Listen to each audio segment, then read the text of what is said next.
जरांगेंना सरकारने अध्यादेश दिला, पण राष्ट्रवादीच्या नेत्याने व्यक्त केला संशय। आत्ताची सर्वात मोठी बातमी, मनोज जरांगे पाटील यांच्या आंदोलनाला मोठं यश मिळालं आहे। मुंबईच्या वेशीवर अर्थात वाशीमध्ये मराठा बांधवांचं वादळ धडकल्यानंतर सरकारनं जरांगे पाटील यांच्या मागण्या मान्य केल्या आहेत।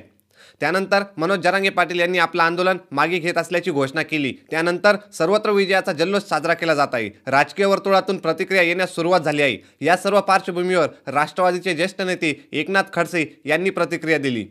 सरकारने कितीही सांगितलं की मराठा समाजाच्या मागण्या मान्य झाल्या तरी या सरकारकडून एकाएकी आरक्षणाच्या मागण्या मान्य होणे अवघड आहे। हे सरकार वारंवार आरक्षणाबाबत फक्त आश्वासन देत आहे। ओबीसीतून आरक्षण देऊ असं सरकार म्हणत आहे, तर दुसरीकडे देवेंद्र फडणवीस म्हणतात की ओबीसीला धक्का न लागता आरक्षण द्यायचं आहे। सरकारने फक्त समाधानासाठी आरक्षणाचा GR काढला असेल तर तो न्यायालयात टिकणार नाही, असं खडसे यांनी म्हटलं आहे। दरम्यान काल रात्री उशिरापर्यंत राज्य सरकारच्या शिष्टमंडळाची मनोज जरांगे पाटील यांच्याशी चर्चा सुरू होती। तब्बल 3 तासांच्या चर्चेनंतर मनोज जरांगे यांनी GR आपले वकील आणि मराठा बांधवांना वाचून दाखवला। त्यानंतर त्यांनी आपलं आंदोलन मागे घेण्याची घोषणा केली। अशाच नवीन आणि ताज्या बातम्या बघण्यासाठी आपल्या चॅनलला सबस्क्राईब करायला विसरू नका।